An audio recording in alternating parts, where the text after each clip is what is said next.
भाग 22।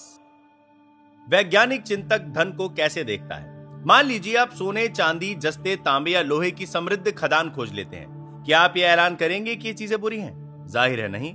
सारी बुराई इंसान के अंधविश्वास, अज्ञान, जीवन के झूठे विश्लेषण और अवचेतन मन के दुरुपयोग के कारण पैदा होती है। क्योंकि धन सिर्फ एक प्रतीक है, इसलिए हम लेन देन के साधन के रूप में उतनी ही आसानी से जस्ते या टिन या किसी अन्य धातु का इस्तेमाल कर सकते हैं। 20वीं सदी में अमेरिकी सिक्के, डाइम और क्वार्टर चांदी से बनते थे। उनमें 10 या 25 सेंट मूल्य की चांदी होती थी। फिर सरकार उन्हें ज्यादा सस्ती धातु से बनाने लगी। इसके बाद भी क्वार्टर का मूल्य 25 सेंट ही रहा, हालांकि इसकी धातु का मूल्य इससे कम था। कोई भी भौतिक शास्त्री आपको बता देगा कि एक धातु और दूसरी धातु के बीच इकलौता अंतर इसके परमाणुओं में प्रारंभिक कणों के प्रकार और संख्या का है। किसी धातु के टुकड़ों पर कणों की धारा छोड़कर आप इसे दूसरी धातु में बदल सकते हैं। आधुनिक वैज्ञानिकों ने सस्ती धातुओं को सोने में बदलने का सपना देखा था, लेकिन उससे क्या? सोना जस्ते से ज्यादा गुणवान या बुरा नहीं है। ये तो भिन्न धातुएं हैं जिनके गुण भिन्न हैं। लंबे इतिहास के कारण ही सोने को खास कीमती समझा जाता है। यही वजह है कि लोग इसे जस्ते से ज्यादा प्रेम या नफरत करते हैं। कई साल पहले मैं ऑस्ट्रेलिया में एक युवक से मिला। उसने मुझे बताया कि उसने डॉक्टर बनने का सपना देखा था। वो विज्ञान की क्लासों में गया। उसका प्रदर्शन वहां बहुत अच्छा था, लेकिन मेडिकल कॉलेज का खर्च उठाना उसके बूते से बाहर था। उसके माता पिता मर चुके थे। अपना पेट पालने के लिए उसने स्थानीय अस्पताल में डॉक्टरों के ऑफिसों की सफाई की। मैंने उसे बताया कि जमीन में बोया गया बीज अपनी तरफ हर उस चीज को आकर्षित करता है जिसकी उसे सही तरह से उगने में जरूरत होती है।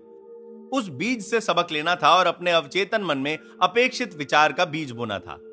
हर रात सोने से पहले वो युवक एक मेडिकल डिप्लोमा सर्टिफिकेट की तस्वीर देखता था, जिसमें उसका नाम बड़े बड़े अक्षरों में लिखा रहता था।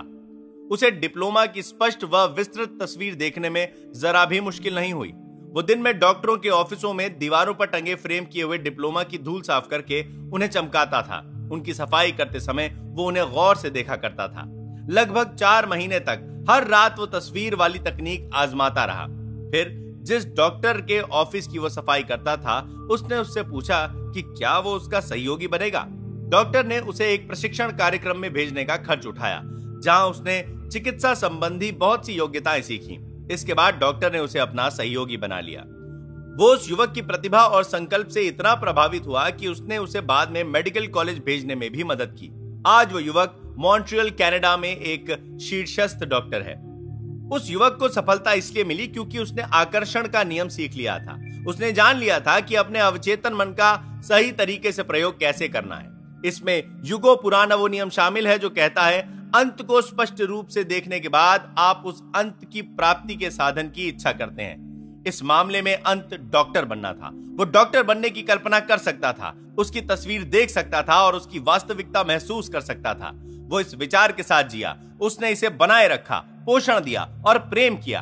आखिरकार तस्वीर देखने के कारण यह विचार उसके अवचेतन मन की परतों को भेद कर पहुंच गया। यह विश्वास बन गया। उस विश्वास ने उसकी ओर हर उस चीज को आकर्षित किया जो उसके सपने को सच्चाई में बदलने के लिए जरूरी थी। कुछ लोगों का वेतन क्यों नहीं बढ़ता? मान लीजिए कि आप किसी बड़ी कंपनी में काम करते हैं। आपको लगता है कि आपको कम वेतन मिलता है। आप इस बात से चिढ़ते हैं कि बॉस आपको महत्व नहीं देते हैं। आप सोचते हैं कि आप ज्यादा वेतन और महत्व के अधिकारी हैं। अपने बॉस के प्रति मानसिक विरोध रखकर आप अवचेतन रूप से उस कंपनी से अपने बंधन तोड़ रहे हैं। आप एक प्रक्रिया शुरू कर रहे हैं। नतीजा यह होगा कि एक दिन बॉस आपसे कहेगा, हमें आपको निकालना पड़ेगा। सच तो यह है कि एक तरह से आपने ही खुद को निकलवाया है। बॉस तो सिर्फ एक साधन के रूप में काम कर रहा है, जिससे अपनी ही नकारात्मक मानसिक अवस्था की पुष्टि हुई है। यह क्रिया और प्रतिक्रिया के नियम का उदाहरण मात्र है। क्रिया आपका विचार है और प्रतिक्रिया आपके अवचेतन मन की है। समय समय पर आपने शायद किसी को कहते सुना होगा, जो खूब पैसे कमाता है वो हमेशा बदमाश होता है।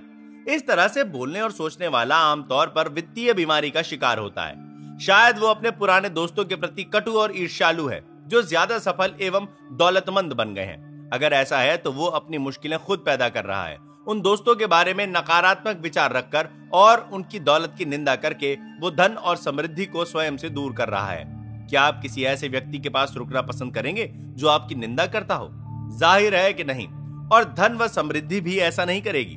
वो व्यक्ति उसी चीज को दूर भगा रहा है जिसके लिए वो प्रार्थना कर रहा है।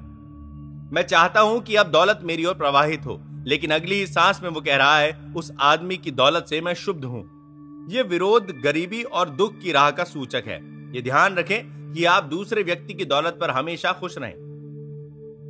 अगर आप निवेश संबंधी मार्गदर्शन चाहते हैं या अपने शेयरों व बॉन्ड्स के बारे में चिंतित हैं तो धीरे से दावा करें। असीमित बुद्धि मेरे सभी वित्तीय मामलों को नियंत्रित करती है और उनकी निगरानी करती है। मैं जो भी करूंगा समृद्ध होगा।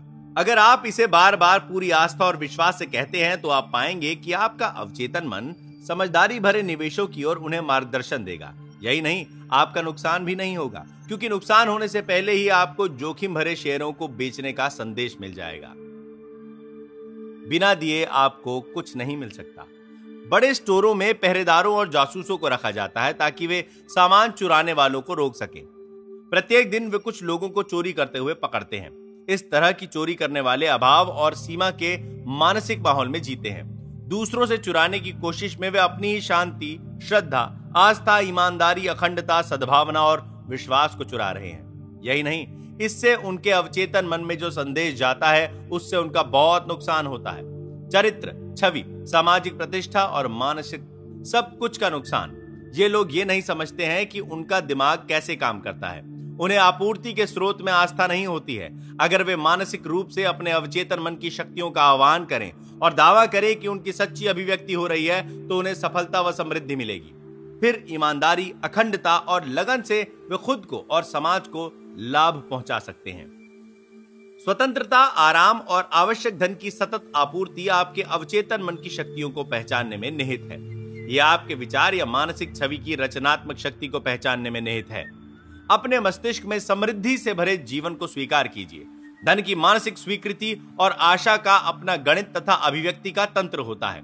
जब आप समृद्धि की मानसिकता में कदम रखते हैं तो समृद्ध जीवन को संभव बनाने वाली चीजें होने लगती हैं। इसकी दैनिक घोषणा कीजिए। इसे आप मानस पटल पर लिख लीजिए। मैं अपने अवचेतन मन की असीमित समृद्धि के साथ एकाकार हूं। धनवान, प्रसन्न और सफल बनना मेरा अधिकार है। धन मेरी ओर मुक्तता से, प्रचुरता से और अनंत रूप से प्रवाहित हो रहा है। मैं हमेशा अपने सच्चे मूल्य के प्रति सचेत हूं। मैं अपनी प्रतिभाओं को खुले हाथों से देता हूं और मुझे अत्यधिक वित्तीय वरदान मिलते हैं। ये अद्भुत है। ये दावा करने का साहस जुटाएं कि आपको अमीर बनने का अधिकार है। आपका अवचेतन मन आपके दावे को सच्चाई में बदल देगा। आप जैसे तैसे गुजारा नहीं करना चाहते, आप खूब सारा पैसा चाहते हैं ताकि आप जब चाहें तब अपना मनचाहा काम कर सके। अपने अवचेतन मन की दौलत को पहचानें। अगर धन आपके जीवन में निर्बाध गति से प्रवाहित हो रहा है तो आप आर्थिक दृष्टि से स्वस्थ हैं। धन को ज्वार की तरह देखेंगे तो ये आपके पास हमेशा बहुत रहेगा। ज्वार का आना व जाना लगातार होता है। जब ज्वार चला भी जाए तो भी आपको पूरा विश्वास होता है कि यह जरूर लौटेगा।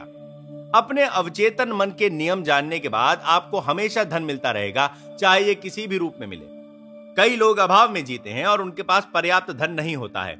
इसका एक कारण यह है कि वे धन की निंदा करते हैं। आप जिसकी निंदा करते हैं वो पंख लगाकर दूर उड़ जाता है। धन को भगवान न बनाएं, यह सिर्फ एक प्रतीक है। याद रखें, सच्ची दौलत आपके दिमाग में है। आप संतुलित जीवन जीने के लिए आए हैं। इसमें अपनी जरूरत का सारा धन हासिल करना शामिल है। धन को अपना एकमात्र लक्ष्य न बनाएं। धन, प्रसन्नता, शांति, सत्य की अभिव्यक्ति और प्रेम का दावा करें। सबके प्रति प्रेम और सद्भाव रखें। फिर आपको अवचेतन मन इन सभी क्षेत्रों में चक्रवृद्धि ब्याज देगा। गरीबी में कोई गुण नहीं है, यह मानसिक रोग है। आपको इस मानसिक संघर्ष या बीमारी का तत्काल इलाज करना चाहिए। आप यहां किसी दड़बे में रहने, चिथड़े पहनने या भूखों मरने के लिए नहीं आए हैं। आप यहां अधिक समृद्ध जीवन जीने के लिए आए हैं। कभी भी गंदा पैसा शब्दावली का प्रयोग ना करें या ये न कहें कि मैं धन से नफरत करता हूं। आप जिसकी आलोचना करेंगे उसे खो देंगे। धन अपने आप में बुरा या अच्छा नहीं है। इसके बारे में उसे ऐसा वैसा सोचना उसे ऐसा वैसा बनाता है। बार बार दोहराएं, मैं धन को पसंद करता हूं। मैं इसका उपयोग समझदारी से, सृजनात्मक तरीके से और न्यायपूर्ण तरीके से करूंगा। मैं इसे खुशी के साथ स्वतंत्र करता हूं और यह 1000 गुना होकर मेरे पास लौट आता है। धन तांबे, जस्ते, टिन या लोहे से ज्यादा बुरा नहीं है जिसे आप पृथ्वी के गर्भ में पा सकते हैं। सारी बुराई मस्तिष्क की शक्तियों के अज्ञानतापूर्ण दुरुपयोग के कारण उत्पन्न होती है। अपने मस्तिष्क में अंतिम परिणाम की तस्वीर बना लें। आपका अवचेतन मन आपकी मानसिक तस्वीर पर प्रतिक्रिया करता है और उसे साकार रूप देता है। बिना कुछ दिए कुछ पाने की कोशिश छोड़ दें। मुफ्त लंच जैसी चीज नहीं होती है। आपको कुछ पाने के लिए कुछ देना होगा। आप अपने लक्ष्यों, आदर्शों और कामों पर मानसिक ध्यान देंगे तो आपका अवचेतन मन हमेशा आपका साथ देगा। धन की प्राप्ति अवचेतन मन के नियमों को लागू करना और इसमें दौलत का बीज बोना है।